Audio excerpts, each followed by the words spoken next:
Мектеп. Осы бір сөзде үлкен мән мағына жатыр. Осы бір сөзден біздің бүкіл өміріміздің алғашқы баспалдақтары басталады. Мектеп білім айдынындағы үлкен кеме. Менің де арманыма қанат бітіріп, биік самғап шуыма желеу болған өзімнің білім алған мектебім Нағарашы орта мектебі. Мен мектепте оқып жүргеннен арманым ұстаз болу. Ұлылықтың ұйтқысы болған тағдырдың таутасына да, өмірдің өткеліне де мойымай, шәкірт бойына білім нәрін құятын, берген сабағы саф алтыннан да қымбат ұстаздық жол. Менің осы мамандықты таңдап, болашаққа деген сенімім мен үмітімді оятқан да осы асыл ұстазым Тұрсынхан Смаш қызы. 9 жыл осы Алтын-Ұя мектебімде оқып, ұстаз болсам деген зор үмітпен үлкен өмір жолын аттандым.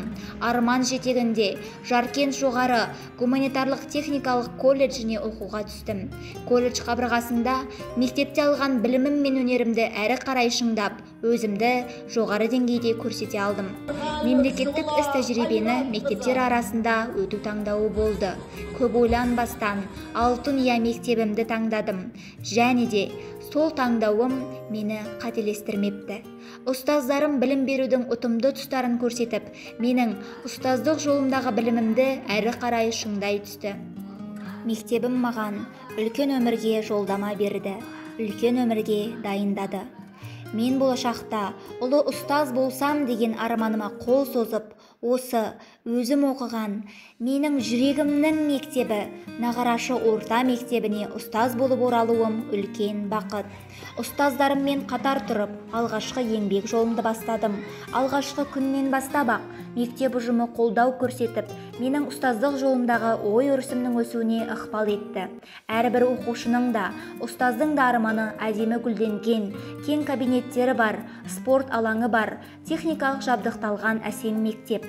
Менің жүрегімнің мектебі, Нағарашы орта мектебі қазіргі таңда әр оқушының да, ұстаздың да осы арманына қол жеткізіп тұр. Біздің мектеп 2020 жылы мемлекеттік бағдарлама аясында күрделі жөндеуден өтіп, пайдалануға берілді. Ендігі менің мақсатым оқушы жүрегінен орын тауып, оған тәлім тәрбие беру. Жүрегімнің әр қағысы өз мектебіме деген сүйіспеншілік нұрын сеуіп тұрса, оны сезген шәкірт те өз жүрегінің лүпілін қажетті жерде ести алатынына сенемін. Сөзімді қорытындылай келе, мектеп айнасы бәйтерегі мұғалім. Мектебімнің білім нәрімен сусындаған ұямның биіктен көрінуіне, білгір ұстаз болуға аянбай еңбек етемін.